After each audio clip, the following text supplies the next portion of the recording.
Are you doing alright? Yeah, alright. As you can imagine, we've stopped because you're filming near police compound and stuff like that, which I'm not saying you're not allowed to do it, but it just makes us wonder who it is and why and all that sort of stuff. That's all really, mate. So, do you mind me asking who you are and what you're doing? Yeah, I do actually, yeah. You do? No worries. You know what I'm doing, I'm flying a drone. Yeah, I'll have that, mate. Are you filming police stuff and things like that? Or? Anything I can see, really. Or anything the drone can see. Right. You got any idea? You willing to share your details with me? No. No. Do you mind me asking why you don't want to do that either? Don't have to, do I? No, I'm not. No point ever said you have to do anything ever. Obviously, as you can imagine, when you're filming near police stuff, you just want to see who's there, make sure it's all safe and stuff like that. There's a lot of stuff goes on, as you know. It's in the news and stuff, isn't it? What's in the news? How do you mean, sorry? Just terrorist activity and stuff like that. So on police stations? Well, around everywhere, really. So we always like to be secure. I've not seen any terrorist attacks on the police station, though. Not around here, no, but obviously Where? London, stuff like that. Why? Which police station in London? They're not on police stations, just generally terrorist activity. So that could happen anywhere, couldn't it? It could, yeah. So that could happen anywhere that I'm filming? Potentially. So you're going to stop everyone who's filming? No, that's not. It's near a police, because it's near police property. Right. We want to make sure that, number one, we're safe, and that we're keeping track of what's going on around us and stuff like that. Like I said, no point have I said, you can't fly, you can't film, and you have to give me details. Yeah, but what I'm saying is, would you stop everybody from filming and flying a drone? It depends where they were filming and where they were flying drones and that as well, doesn't it? Yeah, but you just said anywhere can get attacked, so...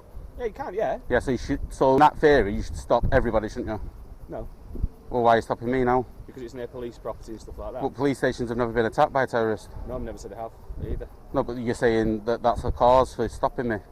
Yeah, we're allowed to, obviously we're allowed to stop anyone we want. We're having a general conversation at the end of the day, mate. You see what you're doing. I never said we were having a general conversation. I know, but you've just been flying. All we want to do is just ask why.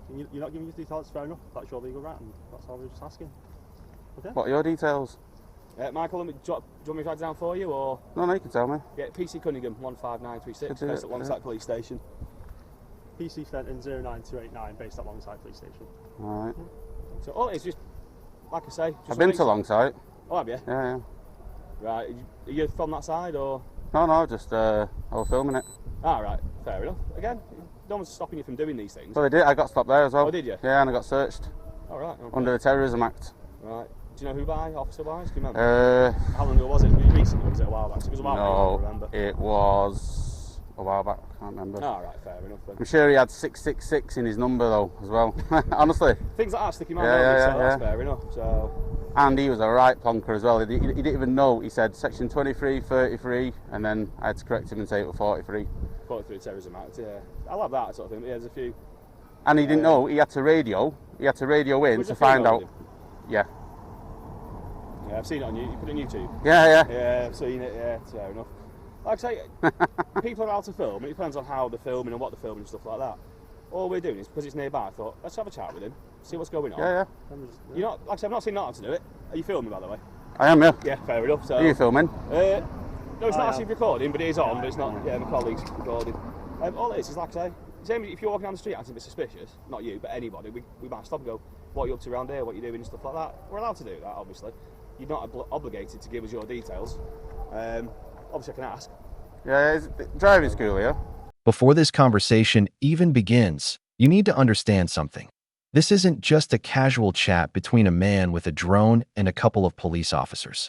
This is ex-boot clash between authority and individual. It escalates in a way that exposes cracks in how power is actually exercised on the street. But on one side, you've got a civilian who clearly knows his rights, calm, calculated, and not backing down. On the other, officers who insist this is just a conversation, but keep circling back to one thing asterisk, who are you? And why are you here? Here's where it gets interesting. The officers openly admit there's no crime, no immediate threat, and no law being broken. Yet, they continue pressing for personal details, leaning on vague ideas like terrorism and security concerns. Sound familiar? Because what you're about to see is what many call the fishing expedition tactic, where questions are asked not because of evidence, but because of suspicion. Stuff like that, obviously. No, I thought you might just do a bit of... No, they do bits and bobs here. So, like I said, all we're doing is stopping to see who you are and if you're willing to speak to us and that. Yeah, I'm willing to speak to you. Willing to speak to you. Not willing to give details and stuff. Again, that's fair enough, so not a problem with that. Privacy, innit? That's why I wear a mask. Yeah, like I said, I'm not filming. Obviously, my colleague is. If you don't speak to us about your details and stuff, then I'm not going to force you to do it. For the same reason, you won't give me your date of birth and address, will you? it's not relevant to this, but it might be relevant for me to ask you if I'm trying to verify details on occasion, which if I'm not asking now, then again, all I'm asking for is your name and date of birth, and I was going to leave it and just see if you were known to us. Yeah, but I could give you any name and any date of birth. You could do, and I'd ask for ID, then, like a driving licence, and go, who are you? Right, can you prove it? Obviously, a lot of people that don't want to tell us that, a lot of time aren't genuine. Some people know their rights and stuff like that and go, I don't need to tell you, I'm not going to tell you, which is fair enough. Yeah. Well, you've already said you've seen my video anyway. Well, yeah, well, I saw a bit of it. I've seen a copy of it. I've not seen it directly, but someone said, "Oh, have you seen this?" So that's fair. So do you know the officer then? I do, yeah. Yeah. Yeah, only because that video, as you said, it was the number. Yeah. That's it. I do know who he is. I don't know the female that was with him. So, No, I don't know her number. There was another guy as well. There's another I guy. didn't see that on the video. I think I only saw a clip of it, really. See, I put a short on. You know, the That's probably what I've seen, YouTube shorts. They're yeah. only like 60 seconds. That's probably what I've seen. That's had like 250,000 views, that. Right, yeah. And then there's a link in there to the full video as well. Right. Yeah, I'm not seeing The full video is quite good. Just watch that. You can already see the tension building, and it's subtle but powerful. The officer frames this as a security concern, which on the surface sounds completely reasonable. I mean, who wouldn't want police to be cautious around sensitive locations, right? But listen carefully to the language. She's not saying a crime has been committed. She's not pointing to any specific law being broken. Instead, she's leaning on a broad, almost hypothetical idea. Something could happen, that's where things start to blur. Because in law enforcement, there's a critical difference between reasonable suspicion. General one gives you legal authority. The other doesn't. The civilian picks up on this instantly. He doesn't get aggressive. He doesn't escalate. Instead, he does something far more effective. He asks questions. And not just any questions, but the kind that force the officer to explain her reasoning. Good chat with them, they're nice. Yeah. They're friendly. And then Fair he come out like an idiot. Some are, unfortunately. Most of them, they mean well, and I think sometimes it's how you approach people and situations. Do you know what? I can't, you know, when they've obviously seen me and they've had that intention from the off. Do you know what I mean? Yeah. Like you come out now, like if you had the intention to search me, you'd have done it. Do you know what I mean? Probably would have done, yeah. You won't find Sometimes anything you form anyway. intentions, don't you, as you go In along, fact, go, you'd you know find, what, you'd find this is exactly it. the same on me as that occasion. Camera, phone, drone bits, and Well, I didn't have my drone then. right. No, this is fair a new enough. edition. Ah, right. No, the way I mean, Good though, aren't they? yeah, cracking bit of kit sometimes for different things. Obviously, from our point of view, you can imagine or if you imagine working something where it's a bit, you've got to be security conscious. If you didn't just stop someone who was just acting a bit, caught your attention, like, and then something did happen, you'd be like, I could have stopped that. I could have changed what might have happened. So it's, you've got to stop and speak to people. It's how you speak to them, isn't it? Yeah, but I mean, if I had bad intentions, like if I was a terrorist, would I be stood here now? Hard to say, you never know, but not normally. Not normally, yeah. I would say. You can't say what someone's intentions are, can you? And all I can see with that is what I can see on Google Maps. Yeah. No, again, that's why I was let's have a chat with him and just see what he's doing, who he is, and all that sort of stuff. No harm in that sort of thing. Like I say, if we wanted to get really naughty, we all would, wouldn't we? Very easily do it. Yeah. Certain officers do, like you say. Our intention was just going to have a chat with him, just see what he's up to and stuff like that. Like you say, go on Google Maps, you can lift. I don't know where the satellite is, obviously, but you can stand there. Half the stuff you've seen is just from a slightly different angle of what's here, isn't it? It's not like you can see the reg plates that by using that you can't see from stood here. Yeah, exactly. So, I could probably see them better with my eyes. Exactly, yeah. All you have to do is put the sides, you've got a full reg of all the vehicles there, haven't you? So. This right here is a pivotal moment, and if you blink, you might miss just how important it is. The officer says we'll stop anyone we want now. That might sound like confidence, but in reality, it's a dangerous statement. Because policing isn't based on want, it's based on lawful authority, and the civilian immediately challenges that logic. Not emotionally, not aggressively, but logically. He keeps bringing it back to one simple idea. If the justification is terrorism, and terrorism can happen anywhere, then why him? Why now? Why this specific situation? And that's the pressure point. Because once you apply a rule universally, it either holds up or completely falls apart. This is where the conversation shifts from casual to strategic. The civilian isn't just defending himself anymore. He's exposing the lack of a clear legal foundation. Say again, sorry? I say you couldn't force them anyway. No, obviously certain powers give us opportunities to obviously arrest you if we don't get those details. But you still wouldn't get my details even if you arrested me? Well, go to the police station and deal with it there, wouldn't we, sort of thing. But how, if I really didn't want to give my details... No, you don't go into court potentially going to prison, depending on what was going on. But I still wouldn't have to give them, would I? No, that's what I'm saying. No. In that situation. No, I'm asking you now though, like, say you arrested me. Yeah. For anything, and I just refused point blank to give my details. Yeah. How would you get? It depends. If you've been in trouble with the police before, we take fingerprints and live scans and stuff, and if you've been in trouble, it's on the police national computer and all that stuff, it comes back to us, and then we ascertain them that way. Well, what if I've never been in trouble? Well, then never get them, and then that's for the courts to decide what happens from there, isn't it, really? It's not for me. But, you say the courts, right, but you'd have to release me, wouldn't you? It depends on what if you've been arrested and what for as well. Obviously you've been arrested, you're in custody, but it depends on what. Yeah, so say it was, I don't know. Different people higher up to me to decide what happens from that point, but I've do my first bit and see what happens from there. But you know, but like most people are honest and decent enough to talk and just go, right, let's resolve it rather than cause loads of problems. But like I say, like most arrests, you've got to be released within 24 hours, haven't you? Is that right? 12 hours? 24 Generally hours? 24. You can go up to 72 with the superintendent's authority.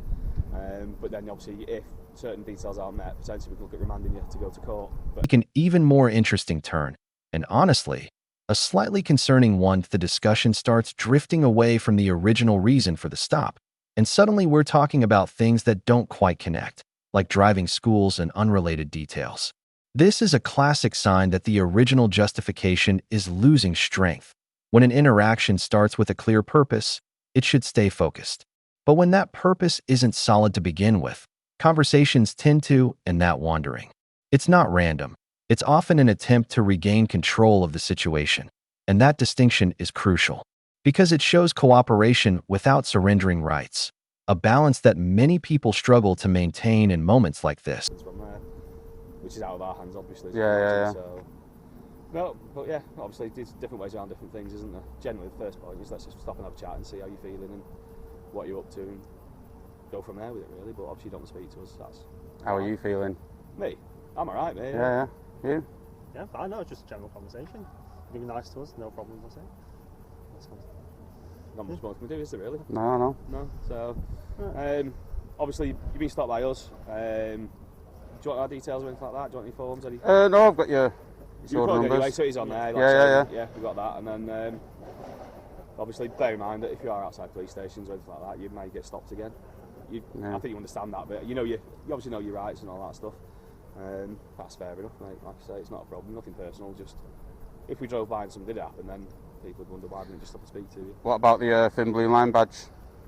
How do you mean? So what about it? Do you see it as a gang badge? It depends on your spin. Some people will. Some will say that's a gang badge. You're part of it. Is that poppy embroidered on it? Yes, it is. Yeah. So I have my own personal reasons for wearing different things. It depends on your spin. If you want to put a spin that it's a gang badge, then depending on who you speak to, they will say it's part of a gang because we are part of a group of people that work together. Yeah. And stuff like that. It depends on your terminology, doesn't it? Yeah. Are we part of a gang? It's not part of the uniform, though, is it? No. If my supervision time to take it off, I'll take it off. I've got no problem with that. It's relax. To the situation. The introduction of ego. Up until now, this has been a relatively controlled exchange. But as soon as outside personalities enter, or even get mentioned, the tone begins to shift. You can hear it in the language, the subtle defensiveness, the references to past encounters. This is where interactions like this often go off the rails. Because once it becomes personal, it's no longer just about law. It's about authority versus pride. The mention of previous stops, past officers, even insults. It all adds fuel to the fire. And yet, the civilian uses it strategically. He's not just venting. He's building a pattern that he's showing that this isn't an isolated incident, that this kind of interaction happens repeatedly. And that raises a big... To wear it at the moment, so I'll wear it. For me, it's showing sort of solidarity for colleagues that lost their lives in traumatic circumstances and offering support to people. What about... Same as, obviously, I've got another one here somewhere. Is it called? Poppy for obviously other people, and Run Up the Old House for families that have lost children or have children that have gone through traumatic. Or what about members of the public who've died in police custody? That's a difficult one because I'm not involved in it, but I would do sympathise with families that are involved in that as well. I can't comment on any because I'm not been involved in any. But do you know there's more people died in police custody in the last 20 years than police officers died on active duty in the last 80 years. I can well imagine. I can understand that for different reasons. I'd like to think that if it is a police problem, then that's been addressed and resolved. Again, I can't go into details, so I don't know anything about it. It depends which one you'll talk about, and I'll have to be. Yeah, obviously, Maybe it's a lot every more case is different, isn't it? Yeah. If it's a police officer's fault or someone who works for the police, obviously we have civilian support staff. If they've done something wrong, then they should be brought to account for their actions. Same as a member of the public should be brought to account for their actions out on the streets. Same for us. You know, we should all be held to the same, at the very least the same level. Obviously, police officers are held to a higher level in certain circumstances, and the relevant agencies should make sure that that's done and they're accountable for their actions. That's my personal opinion. But that's it, really. Yeah, I do feel empathy and sympathies for any families or people that have been mistreated or have lost lives in police custody, and they rightly should be investigated properly, and the right agencies should be, dealing with it. And so it's shouting. Yeah, they get a bit argumentative in there. I think someone might have spilled a brew. You never know. So, anyway, do you want anything else from us? No, I didn't want anything in the first place. Fair point. Yeah, we stopped to speak to you. Yeah. Like I said, obviously you understand the reason we've stopped, just to have a chat with you, see you are, make sure there's nothing untoward. Yeah, but again, it goes. You wouldn't stop everybody doing illegal activity, would you? No, but it depends on the scenario. Again, each incident's got to be taken on its own merits. You stood near a police station, you've got a drone flying. Let's just have a chat with him. But I could be stood near anywhere and have a drone flying and still be a terrorist. Potentially, we might go, hang on, might just stood near like a religious place. So let's have a chat with him. Not just because it's a police station. We just happen. No, it's not a police station. Sorry, it's a police training area. But because we've come out there and seen you, let's have a chat with this gentleman. Let's go and see who he is, what he wants to talk about, if anything. And stuff like that. If you stood outside a mosque doing the same thing, we might want to speak to you then as well. A little bit racist, aren't it? No, any place of religion. Any place of religion is what I mean. Obviously, I'm saying the incident itself, the circumstances, each one, merits their own sort of reactions, if you like, responses. So have a chat with yourself. You don't do anything wrong as far as I'm concerned in that sense. It just sort of raises awareness and think, oh, hang on, what's he up to? Same as a lot of other people stand in certain areas, you might be like, what are they up to for different reasons. It's always worth a chat, have an natter with them, see what they want to say and not say and stuff like that. And is there anything we need to deal with? Deal with it. If there isn't, then let you go on your way, kind of thing. Or we'll go on our way and let you carry on. Yeah. I've got about another 15 minutes of battery, I think. How much do you get on flight time on that one? I know they're all different again, aren't they? 31 minutes. Well, half an hour's not bad, is it? But if you put it in sport mode, it goes probably halves. So it goes a lot faster. Don't be in sport mode too often. It goes fast, so in sport mode. Fair enough. Here is where the philosophical debate really kicks in. The officer says, essentially, what if something did happen and on a human level? That's understandable. Nobody wants to be the person who ignored a potential threat. But here's the problem. Policing can't operate what-if scenarios alone. Because if it did, everyone, everywhere, doing anything even slightly unusual could be stopped, questioned, and scrutinized. That it's a powerful argument. Not because it proves innocence, but because it challenges the assumption of suspicion.